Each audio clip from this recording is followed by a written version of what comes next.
Everyone, இன்னைக்கு ஜேஸ் கிச்சனில் சூப்பரான போண்டா பண்ண போகிறோம். ஆனால் கொஞ்சம் டிஃப்ரெண்ட்டாக அதில் ஒரு இன்க்ரீடியண்ட் வந்து ஆட் பண்ண போகிறேன். அது என்னன்றதை வீடியோ ஃபுல்லாக பாருங்கள், தெரியும். நான் போண்டாக்கு ஒரு 2 ஆனியன் போல் நறுக்கி எடுத்திருக்கேன். அப்புறம் கத்திரிக்காய் வந்து பெரிய கத்திரிக்காய் எக் பிளான்ட்டுன்னு கிடைக்கும் இல்லைங்களா, அதை வந்து கொஞ்சமாக ஒரு கப்பு போல் பொடி பொடியாக அரிஞ்சிருக்கேன், அதையும் போட்டுக்கிறேன். அதுக்கப்புறம் 1 கப்பு கொத்தமல்லி உங்கள் இஷ்டம் போல், எனக்கு நிறைய போட்டால் பிடிக்கும், அதனால் நாங்கள் போட்டிருக்கோம். அப்புறம் கொஞ்சமாக கருவேப்பிலை, அதையும் பொடி பொடியாக நறுக்கியிருக்கேன். கொஞ்சமாக மிளகாத்தூள், அது உங்கள் தேவைக்கு ஏற்ற மாதிரி போட்டுக்கோங்க, இல்லை பச்சை மிளகாவையும் போட்டுக்கலாம். எங்கள் வீட்டில் பசங்க இருக்கிறனால நான் வந்து மிளகாத்தூள் ஆட் பண்ணிக்கிறேன். கொஞ்சம் உப்பு, கொஞ்சமாக பட்டை லவங்கத்தூள், கொஞ்சமாக மஞ்சத்தூள், அப்புறம் கொஞ்சமாக ஜிஞ்சர் கார்லிக் பேஸ்ட், அதாவது இஞ்சி பூண்டு சார்ந்து, அது உங்களுடைய ஆப்ஷனு. அதுக்கப்புறம் கொஞ்சமாக பெருங்காயம் போட்டு நல்லா ஃபஸ்ட்டு பிசைஞ்சிட்றேன்.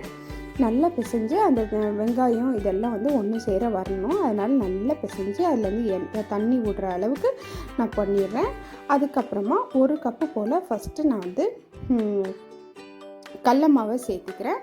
கடல மாவு, அதாவது போண்டா மாவுன்னு தனியாக கிடைக்கும் இல்லைங்களா, அது மாதிரி கடல மாவை வந்து சேர்த்து ஃபஸ்ட்டு கொஞ்சம் கொஞ்சமாக தண்ணி தெளித்து நான் வந்து அதை பிசைஞ்சு எடுத்துக்கிறேன். அப்புறமா போண்டா விடுற கன்சிஸ்டன்ட்டுக்கு நான் உங்களுக்கு காட்டுறேன்.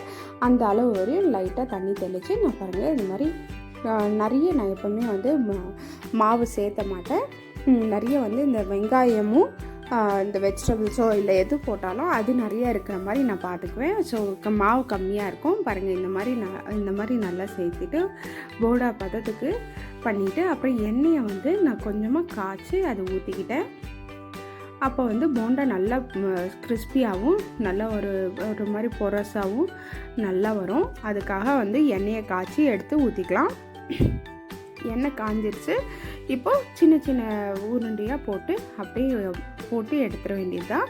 அவ்வளோதான், சூப்பரான பிரிஞ்சால் போண்டா ரெடி ஆகிடுச்சு.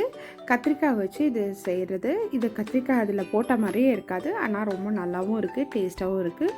அந்த கத்திரிக்காய் நல்லா வெந்து சாஃப்டாக இருக்குது, உள்ளே வெளியே கிறிஸ்பியாக இருக்குது, டேஸ்ட்டும் ரொம்ப நல்லா இருக்குது. நீங்களும் வீட்டில் ட்ரை பண்ணி பாருங்கள், கண்டிப்பாக உங்களுக்கு பிடிக்கும்னு நினைக்கிறேன்.